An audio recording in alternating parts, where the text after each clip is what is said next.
అడిగాడంట. ఏమిరా చిన్నోడా, నీ అన్ననేమో కోడిని ఎత్తుకొని వచ్చాడు దొంగతనం చేసి, నువ్వేమరా ఎత్తుకొని రాలేదు అంటే అప్పుడు వాళ్ళ నాన్నకు బుద్ధి చెప్పాడంట వాడు. నానా, నిజంగా అన్నని ఎవరు చూడకున్నా కూడా కోడి లేపుకొచ్చుకున్నాడు, నన్ను ఎవరు చూడరు, ఇంటి పక్కన వాళ్ళు చూడరు, ఇరుగు పక్కన వాళ్ళు చూడరు, ఎవరు చూడరు, కానీ దేవుడు చూస్తాడు కదా నాన్న అన్నాడంట.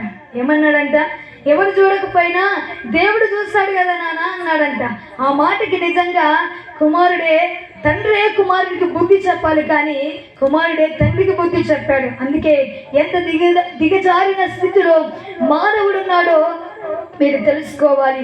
అలాంటి స్థితిలో ఉండకూడదని పరిశుద్ధాత్మ దేవుడు ఈరోజు మీతో మాట్లాడుతున్నాడు. మీరు ఎక్కడైనా సరే, ఏ చోట ఉన్నా సరే, ఏ ఇంటిలో ఉన్నా సరే, ఎక్కడ దేవుని మందిరంలో ఉన్నా సరే, అన్ని విషయాల్లో మీరు నమ్మకస్తులై ఉండాలి. అందుకే దేవుడు ఒక వ్యక్తిని ఏమని పిలిచాడు? మోసే నా ఇల్లంతటిలో నమ్మకమైన వాడు. హల్లెలూయా! ఎలాంటి వాడంట? మోసే నా ఇల్లంతటిలో నమ్మకమైన వాడు అన్నాడు.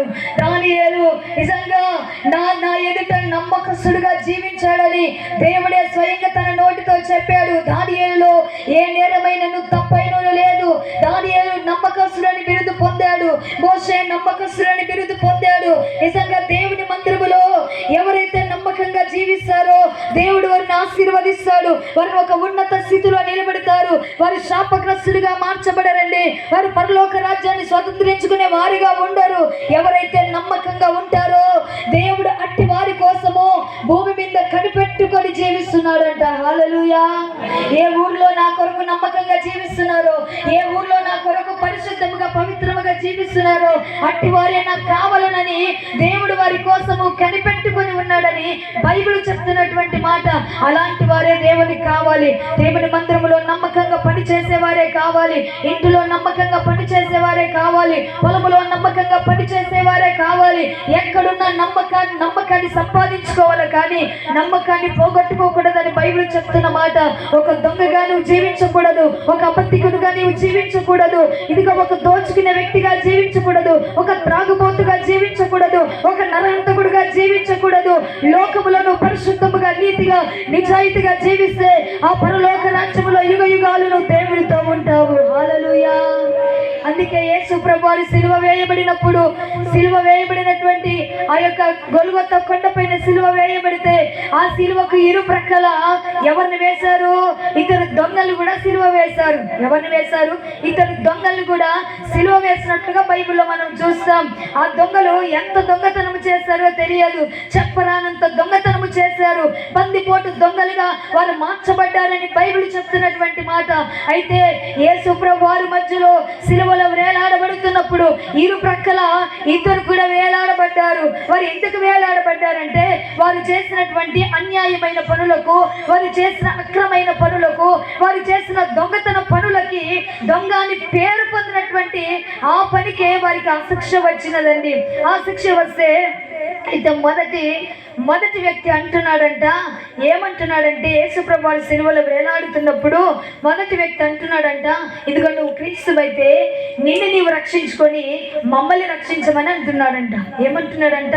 నువ్వు క్రీస్తువైతే నిన్ను నీవు రక్షించుకొని మమ్మల్ని రక్షించు. ఇతడు తప్పు చేసేది కాకుండా, ఇతడు అన్యాయం చేసేది కాకుండా, ఇతడు అక్రమంగా జీవించేది కాకుండా, మోసాలు చేస్తూ అబద్ధాలు చెప్తూ జీవించేది కాకుండా నిన్ను నీవు రక్షించుకొని, నీవు క్రీస్తువైతే నిన్ను నీవు రక్షించుకొని నా మమ్ములను కూడా రక్షించమని మొదటి దొంగ అన్నాడంట. అయితే రెండవ దొంగ అన్నాడంట, రే మనకైతే ఈ శిక్షా విధి తప్పింది కాదురా, మనము చేసిన దొంగతనానికి, మనము చేసిన అక్రమాలకి, మనము చేసిన దోచుకున్న జీవితానికి మనకి శిక్ష తప్పింది కాదురా, ఈ శిక్ష మనకు పడడం న్యాయమే. అయితే ఆ దేవుడు ఏం చేశారా? ఆయన ఏమి చేయలేదు కదా, నువ్వెందుకైనా అలా మాట్లాడుతున్నావు అని చెప్పేసి రెండవ దొంగ మొదటి దొంగను గద్దించినట్లుగా బైబిల్లో మనము చూస్తున్నాం. అయితే ఈ రెండవ దొంగ యేసు ప్రభువారిని అక్కడే ఎరిగాడు. హల్లెలూయా! మొదటి దొంగ, అయ్యా నేను చేసింది తప్పే, నా పాపము క్షమించయ్యా, నేను చేసింది దొంగతనము తప్పే అయ్యా, నేను అక్రమంగా జీవించింది తప్పే, నన్ను క్షమించయ్యా అని అడగవలసినటువంటి ఈ వ్యక్తి నిన్ను నీవు రక్షించ రక్షించుకొని మమ్మల్ని రక్షించమని అడిగాడంట. అయితే రెండో వ్యక్తి, ఎందుకురా నువ్వు అలా అంటున్నావు ఆయనని, ఆయన ఏ తప్పు చేయలేదు, ఆయన ఏ నేరము చేయలేదురా, మనమే తప్పు చేస్తాము, మనకైతే శిక్ష తప్పింది కాదు, ఆయనకి శిక్ష పడవలసినది కాదురా, ఎందుకురా చెప్తున్నావని రెండో దొంగ మొదటి దొంగని గద్దించాడంట. కానీ రెండో దొంగ ఏం చేశాడంటే, యేసు ప్రభువు వారు పరిశుద్ధుడు, నీతిమంతుడు, ఆయనకి శిక్ష విధించకూడదు, ఆయన నా కొరకే శిక్ష వేసుకున్నాడని చెప్పి ఆయన ఏం చేశాడంటే అక్కడే తన పాపాన్ని ఒప్పుకున్నాడంట, తన జీవితాన్ని ఒప్పుకున్నాడంట, తన అక్రమ జీవితాన్ని ఒప్పుకున్నాడంట, తన దోచుకునే జీవితాన్ని ఒప్పుకున్నాడంట. ఒప్పుకొని ఏం చేస్తున్నాడంటే, యేసు నీ రాజ్యంలోనికి వచ్చినప్పుడు నన్ను జ్ఞాపకం చేసుకున్నాడంట. హల్లెలూయా. యేసు నీ రాజ్యంలోనికి వచ్చినప్పుడు నన్ను జ్ఞాపకం చేసుకో అన్నాడంట. అయితే యేసు ప్రభు ఎంత పరిశుద్ధుడో రెండవ విధంగా ఎరిగాడు, యేసు ప్రభు ఎంత నీతిమంతుడో రెండవ విధంగా తెలుసుకున్నాడు, ఆయన ఏ తప్పు లేదని తెలుసుకున్నాడు, ఏ నేరము లేదని తెలుసుకున్నాడు. ఇదిగో నేను చేసిన తప్పికి నాకు శిక్షా విధి వచ్చింది, కానీ ఆయన ఏ నేరము చేయలేదు. అందుకే పరిశుద్ధుడైన దేవుడి పాదాలు పట్టుకొని నా దొంగతనాన్ని ఒప్పుకోవాలి, నా దోచుకునే జీవితాన్ని ఒప్పుకోవాలి, నా అక్రమైన జీవితాన్ని, నా మోసమైన జీవితాన్ని, నా అన్యాయమైన జీవితాన్ని నేను ఒప్పుకోవాలని తన మనసు తెరిచిన వాడై యేసు నీ రాజ్యములోనికి వచ్చినప్పుడు నన్ను జ్ఞాపకం చేసుకోమంటే యేసు ప్రభు అన్నారంట, నేడే నేను పరదేశుకు పోతున్నా కాబట్టి దొంగ నాతో కూడా నువ్వు పరదేశులో ఉంటావు. హల్లెలూయా. నిజంగా తన బ్రతికినంత కాలం ప్రభువు గురించి తెలుసుకోలేదు, ఎన్నో దొంగతనాలు చేశాడు, ఎన్నో పాపాలు చేశాడు, లోకములో తన ఇష్టానుసారంగా జీవించాడు.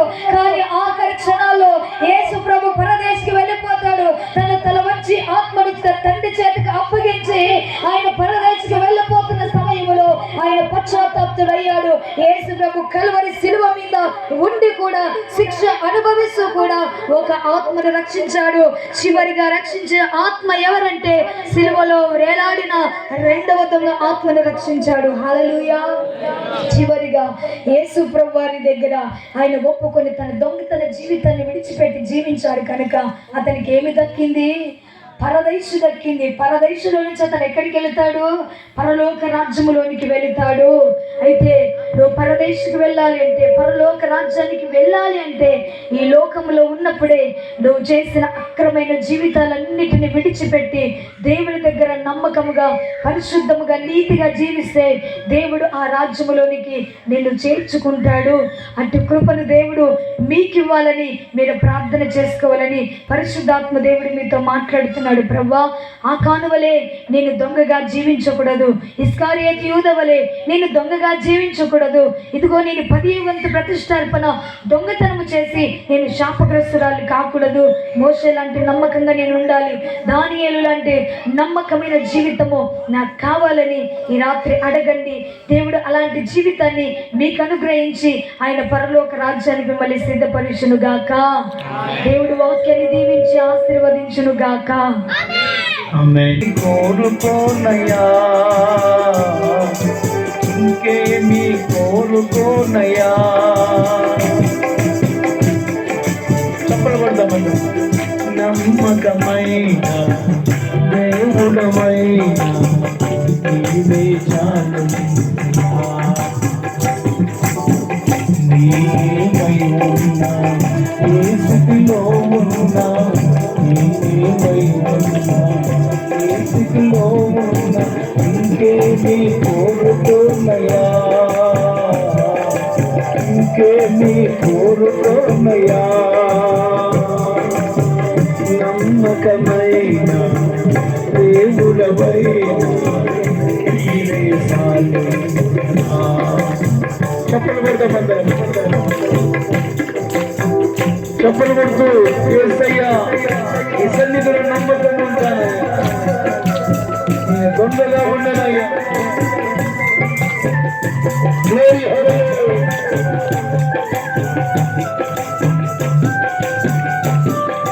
Praise the lord. హల్లెలూయా.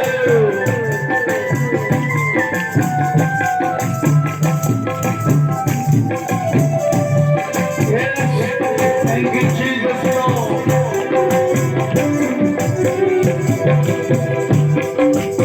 కష్టకాలమందు గుండె జారి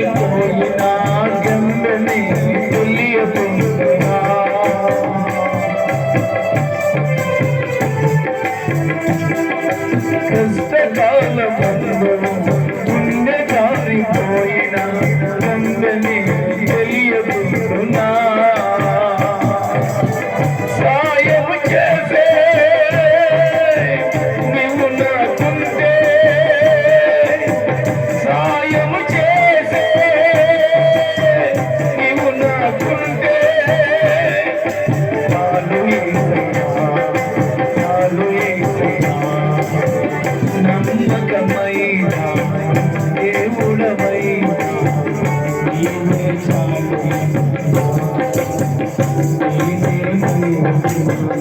ఏ స్థితిలో ఉన్నా ఇంకేమీ కోరుకోనయా ఇంకేమీ కోరుకోనయా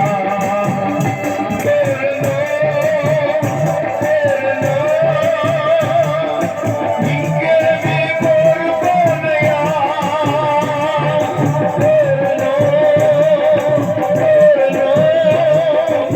ఇంకేమీ కోరుకోనయా ఇంకేమీ కోరుకోనయా చెప్పండి గట్టిగా ఇంకేమీ కోరుకోనయా నమ్మకమైన దేవుడవై నీవే చాలు ఏ స్థితిలో ఉన్నా ఏ స్థితిలో ఉన్నా ఇంకేమీ కోరుకోనయా ఇంకేమీ కోరుకోనయా ఇంకేమీ కోరుకోనయా ఇంకేమీ కోరుకోనయా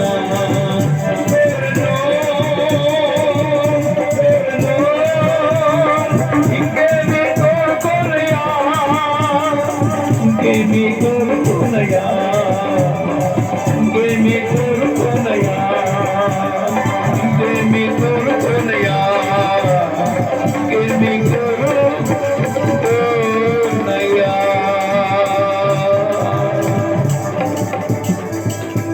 గట్టిగా చెప్పులు పెడతాం అందరు గట్టిగా కొడతాం గట్టిగా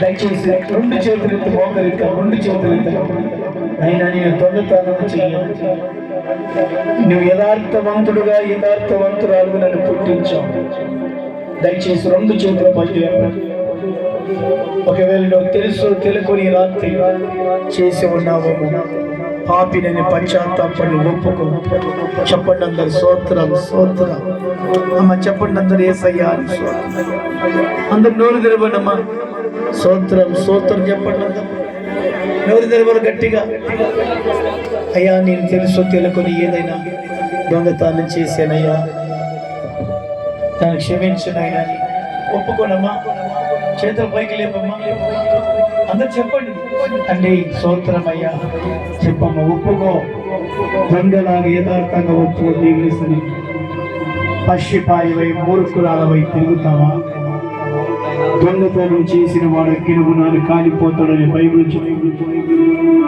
అందరు నోరు తెరవని గట్టిగా అయ్యా యూద దొంగతనం చేసి ఊరేసుకొని చచ్చిపోయాడయ్యా ఆకాల దొంగతనం చేసి అగ్నికి ఆభూతుడైపోయాడయ్యా అబద్ధం ఆడకూడదు దొంగతనం చేయకూడదని పదాజ్ఞలో ఒక ఆజ్ఞనిచ్చావు భూమి మీద నాయన ఈ ఆజ్ఞను కైకొనే మనసు మాకు ఇయ్యమని గట్టిగా చెప్పకూడదు దేవుడు చేతుల పైకి లేపు గట్టిగా చేతుల పైకి లేపు గట్టిగా చేతుల పైకి లేపు గట్టిగా చెప్పలు కొడదాం గట్టిగా చెప్పలు కొడదాం యేసయ్యా యేసయ్యా గట్టిగా చెప్పలు కొడదాం గట్టిగా చెప్పలు కొడదాం అడుగు అడుగు ఈ రాత్రి దేవుడు కలవరి శిలువలో తండ్రిని చెందించిన దేవుడు ఈ రాత్రి నిన్ను క్షమించాలి గట్టిగా చెప్పలు కొడదాం చేతుల పైకి లేపు చెప్పలు కొడదాం గట్టిగా చెప్పలు కొడదాం దేవా నీ సన్నిధిలో నేను అడుగుతున్నానయ్యా